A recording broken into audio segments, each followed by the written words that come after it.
தமிழ் மண்ணுக்கு எதிராக செயல்படும் ஒரு பீகாரி யாருன்னா அது நம்முடைய ஆளுநர் RN ரவி. அந்த ஒரு பீகாரியை தான் துன்புறுத்தப்படுறாரு நான் சொல்லுவேன். நான் வேற எந்த பீகாரியும் யாரும் துன்புறுத்தப்படல. ஒரு பிரதமரா ஜாதி மத அரசியல் எல்லைகளை கடந்து எல்லாருக்கும் போதுவானவர் வந்து நம்முடைய பிரதமர். அவர் வந்து அங்க பீகார்ல போயிட்டு தமிழ்நாட்டை சார்ந்த ஒரு ஆளுங்கட்சி, ஒரு முக்கியமான ஒரு இயக்கம், இவங்க வந்து பீகார் மக்களை துன்புறுத்துறாங்க சொல்றாங்கன்னா, அப்போ பீகார்ல இருக்கிற நம்ம தமிழர்களுக்கு என்ன பாதுகாப்பு? இரு மாநிலத்திற்கு இடையே ஒரு பிரச்சனை உருவாக்குறதுக்காண்டி, ஒரு வன்மத்தை உருவாக்குறதுக்காண்டி தேர்தல் நேரத்துல ஒரு தவறான ஒரு முன்னுதாரணமா நான் பாக்குறேன்.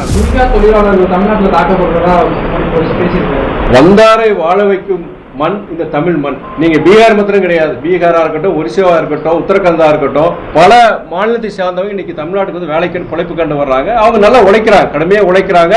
தமிழ்நாட்டுடைய வளர்ச்சி அவங்களுடைய பங்களிப்பு இருக்கு. அதே வேளையில் என்னன்னா, இங்க யாரும் நம்ம துன்புறுத்தல செய்யல. ஆனா ஒரு பிரதமரா, ஏதாவது ஜாதி மத அரசியல் எல்லைகளை கடந்து எல்லாருக்கும் போதுவானவர் வந்து நம்முடைய பிரதமர். அவர் வந்து அங்க பீகார்ல போயிட்டு இங்க இருக்கிற தமிழக, ஏன் தமிழ் மக்கள்னு சொல்ல, திமுக தான் நான் சொன்னேன்னு சொல்றாரு. அதே நான் தவறுன்னு சொல்லுவேன்.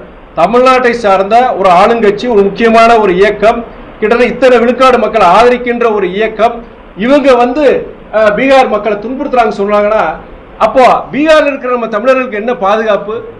இரு மாநிலத்திற்கு இடையே ஒரு பிரச்சனை உருவாக்குறதுக்காண்டி, ஒரு வன்மத்தை உருவாக்குறதுக்காண்டி தேர்தல் நேரத்தில் ஒரு தவறான ஒரு முன்னுதாரணமா நான் பார்க்கிறேன். நான் தேர்தல் அரசியலுக்காக ஒரு மலிவான ஒரு செயலா நான் பார்க்கிறேன். இது வருத்தத்துக்குரியது, வேதனைக்குரியது. நாட்டினுடைய பிரதமர் இது மாதிரி பேசியிருக்க கூடாது.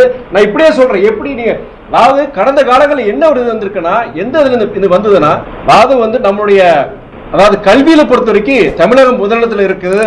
நீங்க இன்னைக்கு பீகார் போன்ற மாநிலங்கள் பொறுத்த வரைக்கும் அங்க கல்வி அறிவு இல்லை, அதனாலதான் இங்க பொழப்புக்கு வராங்க அப்படின்னு சொல்லிட்டு ஒரு அரசியல் விவாதமா ஆரம்பிச்சதுதான் இந்த பேச்சு. யாருமே வந்து பீகார்காரங்களுக்கு வேற குறை சொல்ல செய்யலாங்க.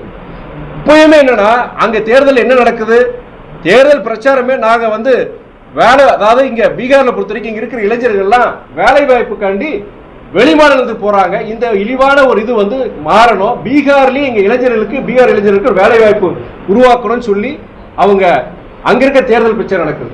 எதுக்கு பீகார்ல இங்க வர்றாங்க? அங்க வேலை வாய்ப்பு இல்ல, அங்க பொழப்புக்காண்டி இங்க வர்றாங்க. அதுதான் ஒரு அரசியல் விவாதம் ஆரம்பிச்சு. யாரு பீகார்காரங்க?